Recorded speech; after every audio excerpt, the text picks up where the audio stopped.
Handog ng Radyo Pilipinas World Service ang programang Global na Tayo. Pag-uusapan, hihimayin, aalamin ang mga isyung pinag-uusapan ng bayan at dadalhin sa pandaigdigang plataforma. Global na Tayo, talakayang hindi lang pambansa, bagkus pang global community pa. Global na Tayo, dito sa Radyo Pilipinas World Service, ang online digital station ng Pilipino saan man sa mundo. Tara na, Global na Tayo! Muli po isang mainit at papagpalang pagbati ngayong araw na ito. Welcome po sa isa pang edisyon ng programang Global na Tayo. Ako po ang inyong lingkod, Ray Sampang. At ang programang Global na Tayo, inyo po nasusubaybayan sa inyong Radyo Pilipinas World Service, ang digital online platform ng Presidential Broadcast Service, Bureau of Broadcast Services. Ako po inyong lingkod, Ray Sampang. Kasama pa rin po ang ating mga katuwang sa pagsasahing papawid ng programang ito. Of course, nariyan pa rin ang ating mga kasama sa ating Master Control. Kasama natin si Mr. Anthony Pimentel, ang ating Broadcast Supervisor. And of course, si Lahiro, si Leo. And of course, ang ating pong tandem sa paghahatid po sa inyo sa production side ng programang ito.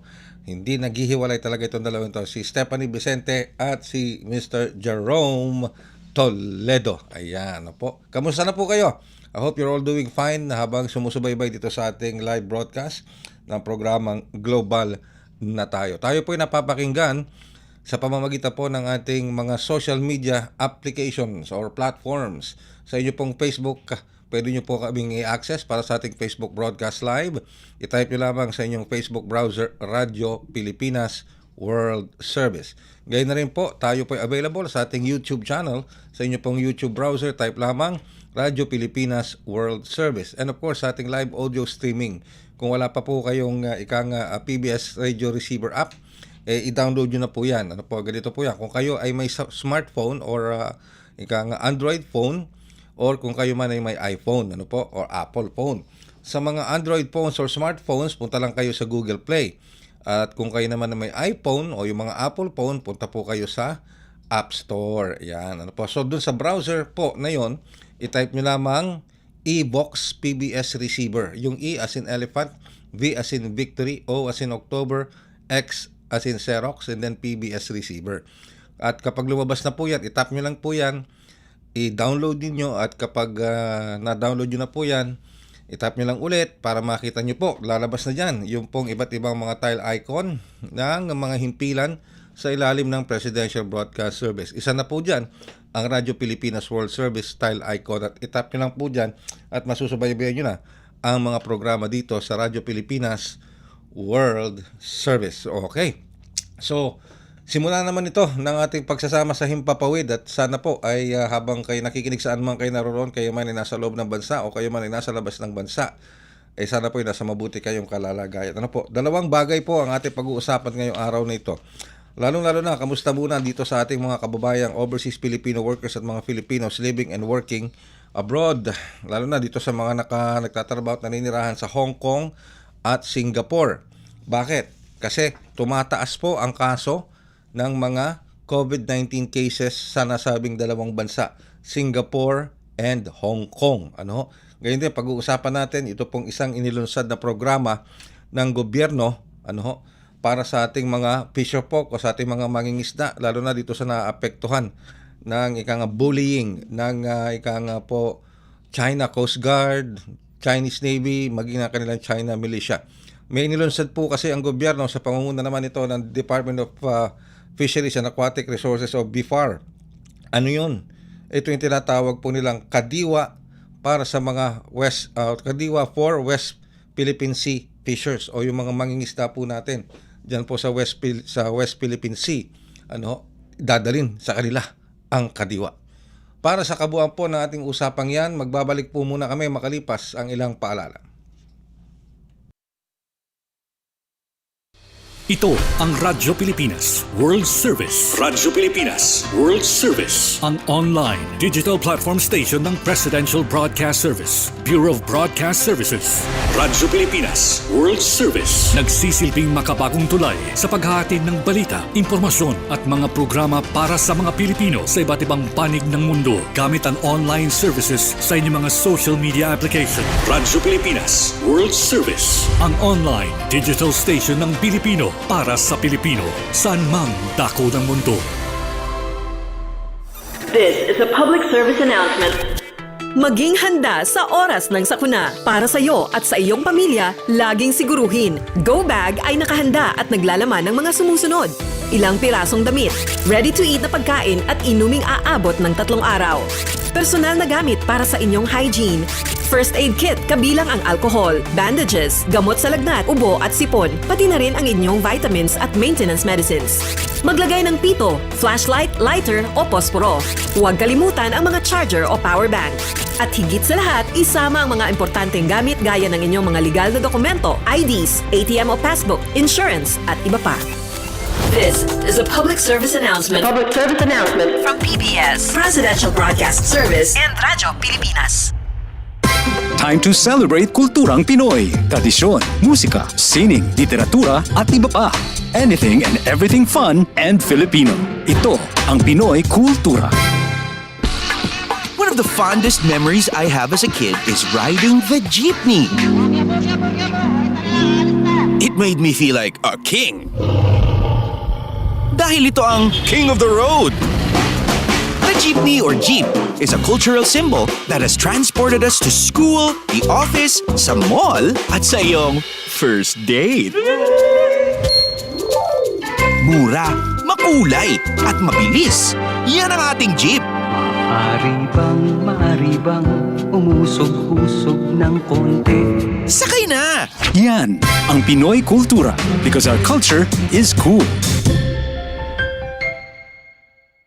Alright, kayo po'y patuloy na sumusubaybay sa ating programang Global na Tayo. Dito pa rin sa inyong himpilang Radyo Pilipinas World Service. Ako pa rin po inyong lingkod, Ray Sampang. Unahin muna natin itong kaganapan dito sa loob ng ating bayan bago tayo lumabas sa ating bansang minamahal. Well, may magandang balita po para sa ating mga mangingisda dito po sa nanangingisda at umaasa sa yamang dagat na ibinibigay ng West Philippine Sea. Sapagkat bukod po sa yamang dagat na binibigay ng West Philippine Sea, nilapit ng gobyerno ang serbisyo ng kadiwa para sa ating mga mangingisda sa West Philippine Sea. At ang Philippine Coast Guard po kasama ang Bureau of Fisheries and Aquatic Resources nitong nakalipas na linggo ay inilunsad itong tinatawag nilang maritime version ng Kadiwa program. At ito po ay upang mahikayat ang marami nating mga kababayan o yung mga mangingisda particularly na ipagpatuloy ang kanilang pangingisda sa West Philippine Sea. Particularly dito po sa may Panatag or mas kilala rin sa tawag na Scarborough Shoal. Ito po ay sa kabila pa rin na patuloy na panghaharas o pambubuli ng Chinese Coast Guard, Chinese Navy at Chinese Militia. At sa pamamagitan po ng bagong programang ito, na tinatawag po nila na Kadiwa ng Bagong Bayaning Mangingisda o KBBM program, inaasahan po na mapapalawak at mapapaigi ang presensya ng Pilipinas dito po sa mga parte ng karagatan dito po sa tinatawag nating Western Seaboard natin. Ito po kasing original na Kadiwa program ay nagbibigay ng mababang presyo ng agricultural products para sa ating mga konsumidores o consumers. At nilalagay ito sa mga dedicated na mga community stores. Ang nasabing program, itong Kadiwa, ay nagbibigay din ng tulong o benepisyo sa ating mga magsasaka upang mabenta nila ang kanilang mga produkto direkta sa mga konsumidores na hindi nagagamit pa ng middleman. Kasi yung mga middleman, kuminsan, kadalasan yan pa ang nagpapataas ng presyo ng mga produktong agrikultura. At layunin po ng Kadiwa na masiguro ang magandang kita, mataas na kita para sa ating mga producers o para sa ating mga magsasaka. At mababang presyo naman para sa mga consumers. Kasi wala na yung middleman. Nawala yung middleman, ang ibig sabihin, wala nang patong ng ilang beses pa, di ba? Nawala. So yung patong na ginagawad nitong mga middleman mawawala sa merkado. So ang suma total niyan dapat bumaba yung presyo, okay? Ngayon, itong ating itong Philippine Coast Guard at BIFAR, tulad na nabanggit ko kanina, nagsagawa na sila last week nitong kauna-unahang programa nilang Kadiwa program, na kung tawagin nga po ay Kadiwa ng Bagong Bayaning Mangingisda program o KBBM. At ginamit nila itong vessel na MV Malakaya. Ano ba itong MV Malakaya? Maritime Vessel Malakaya. Ito ay pag-aari ng gobyerno. Isa itong peace carrier na unang sumabak para mamahagi nitong kadiwa sa ating mga mangingisda. Yan. At una nitong pinuntahan, itong MV Malakaya, yung panatag o yung tinatawag na Scarborough Shoal nung Biyernes. At dito, nagkaroon sila ng pagkakataon na magkaroon ng engagement sa ating mga Filipino fishermen, yung ating mga mangingisda. At alam nyo ang ginawa, binili nung mga crew ng MV Mamalakaya kasama ang Bureau of Fisheries and Aquatic Resources at ang Philippine Coast Guard, binili yung mga huling isda ng ating mga mangingisda. Ayun. Direkta na silang bumili doon. Okay? At hindi lang yon. Pagkabili ng kanilang mga huling isda sa mga fisher folk natin, binigyan din nila ng tinatawag na fuel subsidies. Yun. Binigyan nila ng fuel subsidies. Alright? At bandang yun nga pong unang-unang effort nila dyan sa KBBM o yung Kadiwa ng Bagong Bayaning Mangingisda nung Friday ay nakabili po sila ng 20 tonelada. Imagine niyo yan, 20 tons.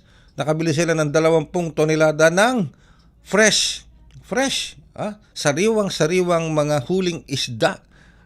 At ayon nga po kay Philippine Coast Guard spokesperson Commodore J. Tariela, very promising daw po ang simula nitong KBBM program na ito. Ayan. Alright. At siyempre, ang layunin, sabi nga ni Commodore Tariela, ang layunin ay upang ma-enhance yung presence ng ating bayan, okay, dyan sa West Philippine Sea. Magbabalik po kami makalipas ang ilang paalala. Time to celebrate kulturang Pinoy. Tradisyon, musika, sining, literatura at iba pa. Anything and everything fun and Filipino. Ito ang Pinoy Kultura. Experts say this, journalists write it, and we promote it. Sadyang malikhay ng Pinoy, yes? You hear that all the time. We merge dishes like sinigang na corned beef. We mash up songs for a laugh like Señorita by Shawn Mendes. I love it when you call me Señorita. Pintig ng puso ko'y para sa'yo. And Lumayo Ka Man Sa Akin by Rodel Naval. And there's the timeless practice of Pinoy parents naming their kids after their meshed names, like Jovelyn or Benjamin. Pero ang isa pang mahilig ko tingtingin ng Pinoy ay language. Mga salitang Tagalog na minerge or completely inimbento, pauso. Street words or slang, made-up words or familiar words with made-up meanings only a Filipino would know. Like praning, anyare, and some that have even made it to the Oxford English Dictionary. Like bongga, defined as flamboyant or excellent. Pahala na, balikbayan, high blood. Yup, they're in the Oxford English Dictionary. Look under Philippine English along with other Filipino coined words. The OED has an entire Philippine English piece on it. The first editions were plant or animal names like abaca and tamarao. Recent editions include kilig, pandesal, and traffic as an adjective, defined as marked by slow movement of vehicles or congested. Filipino lexicographer Danica Salazar says the Philippine-sourced editions legitimize Philippine English as a variety in its own right. The words that got in did so from observed use online in publications and through linguistic studies. It'll be interesting to see what other Filipinized words make it next. What about keri o marites? Yan ang Pinoy Kultura because our culture is cool. Tayo po nagbabalik dito sa ating programang Global na Tayo dito po sa inyong himpilang Radyo Pilipinas World Service, ang online digital platform ng Presidential Broadcast at Bureau of Broadcast Services. Okay, kami po nasa ilalim ng patnugot ng Presidential Communications Office. Kanina po, bago tayo nag-break dito sa ating programa, pinag-uusapan po natin itong bagong lunsad na programa ng Bureau of Fisheries and Aquatic Resources kasama ang Philippine Coast Guard. Ito po yung tinatawag na Kadiwa, ito po yung KBBM o yung Kadiwa ng Bagong Bayaning Mangingisda program. At para po magkaroon pa tayo ng karagdagang detalye tungkol dito, kasama na po natin sa linya ng komunikasyon ng ating butihing tagapagsalita ng Bureau of Fisheries and Aquatic Resources, si spokesperson Nazario Briguera. Sir Nace, good morning! Yes, Sir Ray, magandang umaga at magandang umaga rin po sa lahat ng nakatutok sa inyong programa. Maraming salamat, Sir Nace, sa pagpapaunlak pa rin. Okay, kadiwa ng bagong Bayaning Mangingisda program. Can you tell us something about this KBBM program, Sir Nace? Ito pong kadiwa ng bagong Bayaning Mangingisda or KBBM program, isa po itong collaboration between the Bureau of Fisheries and Aquatic Resources at ng Philippine Coast Guard, no. Balikitan po ito ng dalawang ahensya para mas mapaigting pa po natin ang suporta po natin sa mga mangingisda po diyan sa West Philippine Sea, habang pinapakita natin yung presensya ng pamahalaan na masuportahan ang ating mga mangingisda dyan sa West Philippine Sea. At katulad po ng mga naiulat sa mga nitong nakaraan, nung nagkaroon po ng parang soft launching nito, meron pong barko ang Philippine Coast Guard na initially pinapagamit para sa proyektong ito. Ito pong barkong ito ay parang magsisilbi siyang carrier vessel, no? Pupunta siya doon sa karagatan. In fact, nung nagkaroon tayo ng soft launch, yung initial operations, may mga kasama na pong trader. So ang layunin ng proyektong ito, mas mapadali yung marketing aspect ng ating mga mangingisda na sa halip na sila ang may burden nung pagdala sa pangpang nung kanilang mga huli, ang pamahalaan po ay naglaan ng resources. Isa nga dyan itong barko, no, na may kapasidad ito na maggawa ng yelo on board, no, nung ice slurry. So napakahalaga po nito na merong ganitong capacity yung nasabing barko para po mabawasan yung post-harvest losses ng ating mga mangingisda. At ang advantage pa nito, Sir Ray, instead na bumalik sila sa pangpang para i-market yung kanilang mga huli, ay hindi na kinakailangan kasi meron na pong pupunta na mismo doon na hahango sa kanilang mga huli. So ibig sabihin nito, mas madaragdagan yung kanilang fishing days doon sa karagatan. At bahagi rin ito yung patuloy natin ginagawa, no, na may component din ito ng parang fuel support doon sa ating mga mangingisda, Sir Ray. So ang laking kabawasan sa kanilang gastusin, lalo na sa fuel consumption nila kasi hindi na sila kailangan bumalik pa sa pier o pampang para ibaba pa yung kanilang mga produkto. Sila kailangan na magpabalik-balik pa, no, para kasi malaki. Kunyari may nahuli na tapos limitado lang naman yung kapasidad ng fishing vessels, no, kahit pa commercial fishing vessels ito. So ang tendency kailangan bumalik ulit sa pampang para mai-land o maidala sa pampang, maibenta yung kanilang huli. Pero ito po, dahil merong barkong nakalaan para doon na para magsisilbi siyang carrier vessel at pwede na rin pong mangyari yung trading mismo doon on board kasi may mga sumasama ng mga traders. So doon mismo nagkakaroon na ng bentahan. Yes. So malaking ginawa sa mga mangingisda dahil nagiging pera na kaagad yung kanilang mga huli. At tama po kayo, mas makakatipid pa sila sa fuel consumption at hindi sila magpapabalik-balik sa pangpang at madaragdagan din ang kanilang fishing days doon sa laot. So do we expect this, Sir Nace, na makabawas ito o makapagdulot ito ng pagbaba ng presyo ng isda sa merkado natin? Well, yes. Indirectly, it would also redound to that result na mas maging available pa po yung yung supply ng isda sa ating mga pamilihan at syempre following the law of supply and demand, pagka available, sustainable ang supply, tuloy-tuloy, ang presyo syempre magiging stable din, bababa yan. Nagkakaroon lang namang pagtaas ng presyo pagka halimbawa naging limitado yung supply. Kung wala yung ganitong intervention, posible na may mga araw na medyo may patlang or may gap yung pagdating ng supply kasi syempre hintayin pa yung mga mangingisda na makabalik. So ito mas mabilis, so ibig sabihin mas masisiguro natin na may available supply sa mga pamilihan. And yes, that would redound to a reduction of also of prices. How many times does BIFAR and the Philippine Coast Guard intends to ulitin itong pamimili na ito sa ating mga mangingisda? Well, ano din po, it follows some strategies din na aalamin din muna yung yung mga pumalaot ng mga mangingisda kasi may naman po 'yan, may mga records doon sa kanilang mga home ports.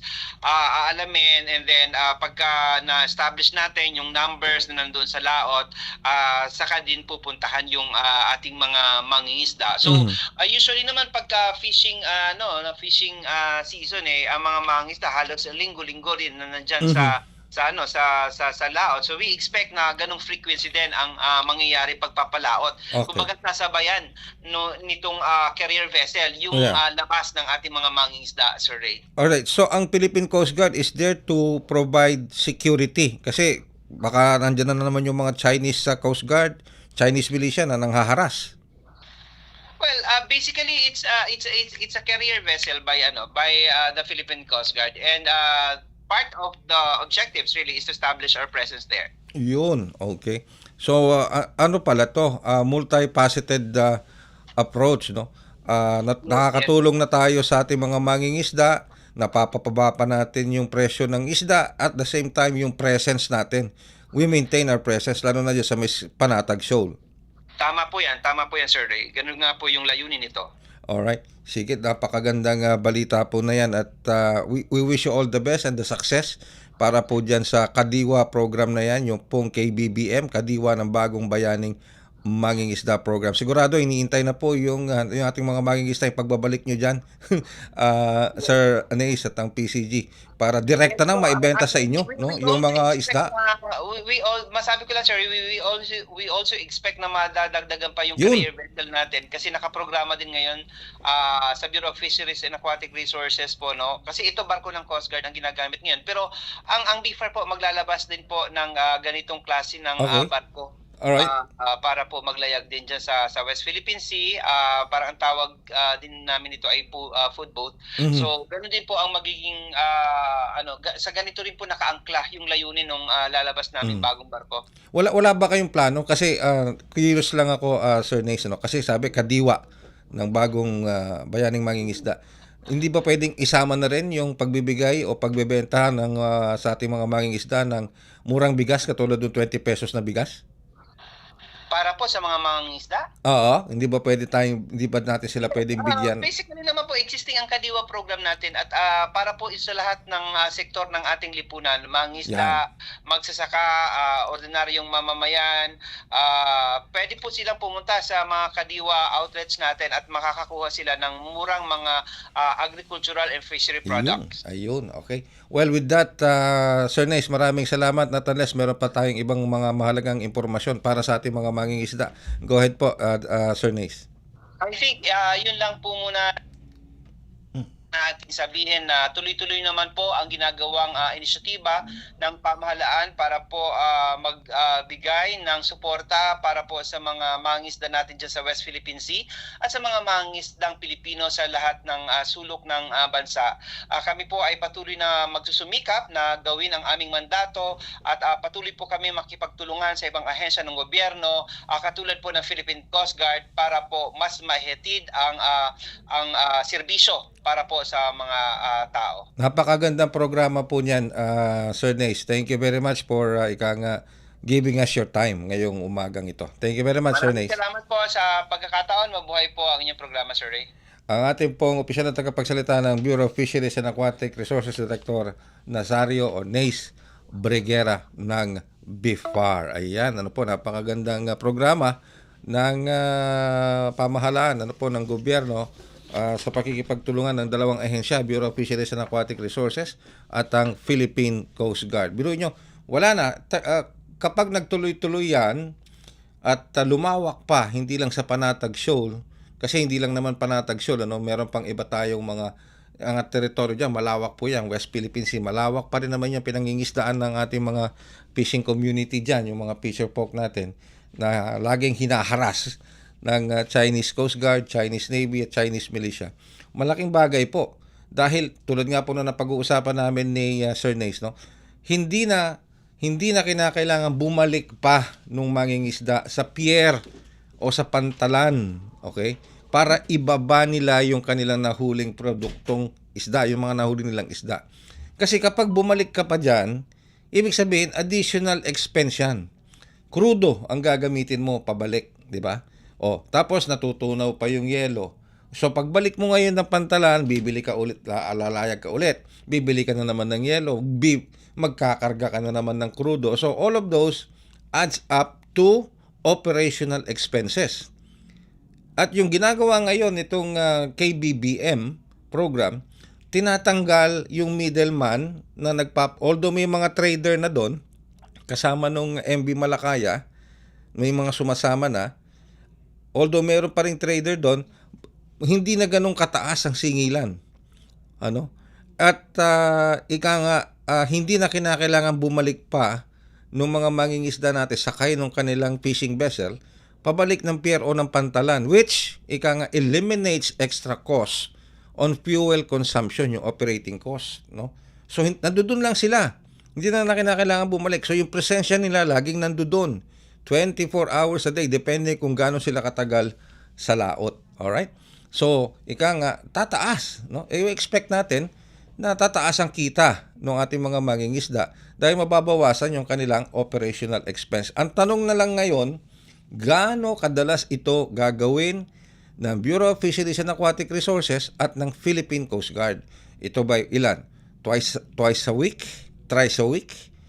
Or once a week? Dapat habang meron tayong mga mangingisda ron na nakapaghuhuli ng yamang dagat, laging nandoon ang presensya ng Philippine Coast Guard at ng Bureau of Fisheries and Aquatic Resources. Samantala, sabi naman ni Sir Nace, yung ginagamit ngayon sa sa Philippine Coast Guard, yung vessel. Pero maglalagay din ang Bureau of Fisheries and Aquatic Resources ng kanilang sariling vessels para po sumuporta at mapalawak pa itong programang KBBM.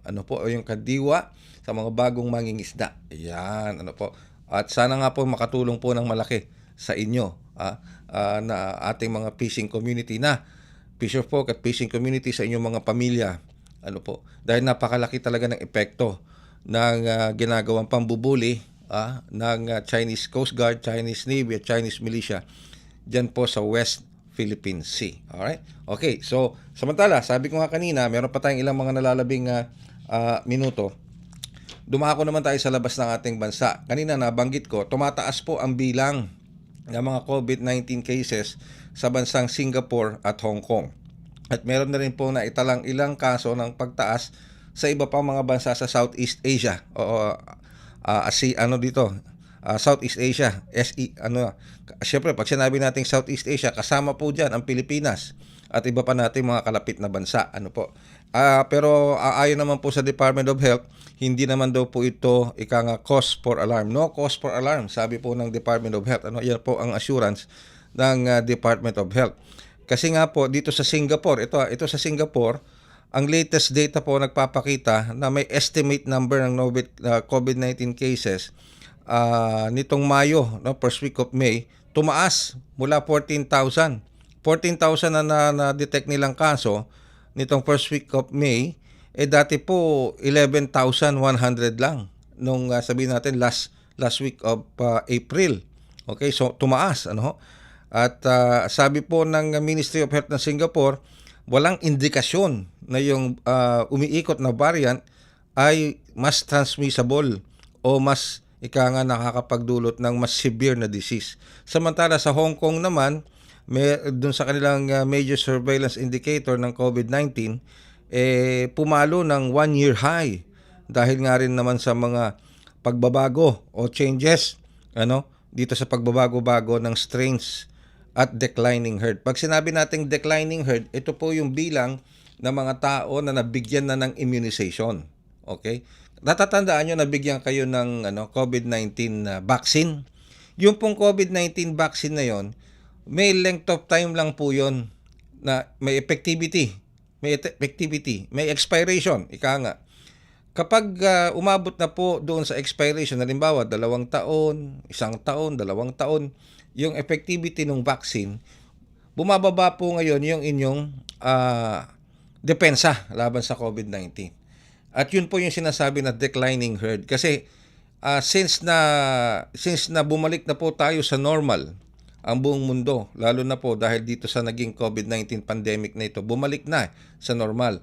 So wala nang nagpapabakuna regularly laban sa vaccine, laban sa COVID-19. So dumadating yung punto na yung effectivity ng COVID-19 vaccine nag-expire. Kaya bumababa po yung tinatawag na bilang ng herd na may immunization, na may immunity na. Okay? So nag-expire, hindi tayo nagpapabakuna dahil balik na sa normal, so bumababa yung effectivity. Or nag-expire yung effectivity ng vaccine dahil nga hindi na tayo nagpapabakuna. Kaya yun po yung sinasabing declining herd. At habang bumababa yung declining herd, meron pa rin, nandyan pa rin yung COVID-19 na virus, paikot-ikot lang po yan.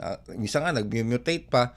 So yung mga bumababa yung defensive system sa kanilang immunity dala ng vaccine, may nahahawa ulit, nagkakasakit. Yun po yung mga nagiging dahilan. Pero sinabi po ng Department of Health, wag tayong mag-alala, this is no cause. Ito, galing po sa DOH yan, no cause for alarm.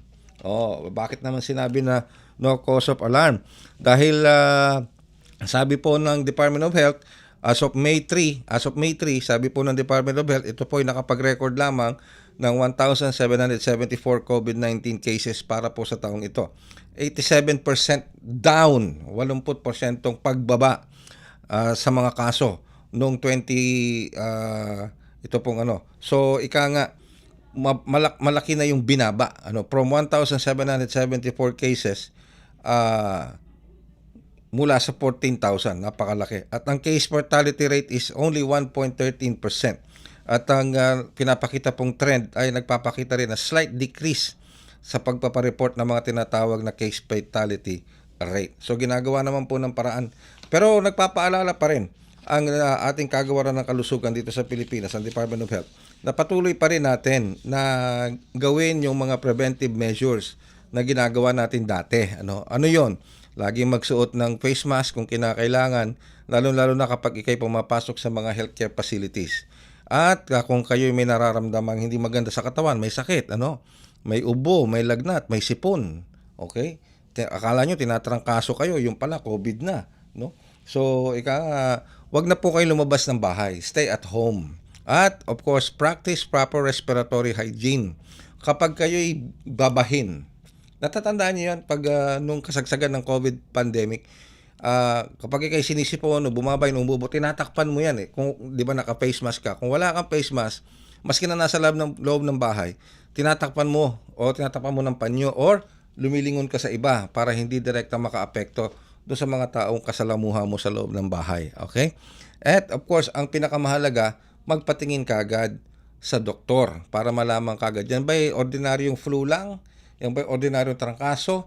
O early sign na ng COVID-19. Kasi sa totoo lang, di ba, ang COVID-19 ngayon, ang signs and symptoms niya, parang ordinaryong trangkaso, ordinaryong flu, ordinaryong lagnat na lang, sipon, ubo. Akala mo sipon, ubo lang. Yung pala, COVID-19 na. Okay?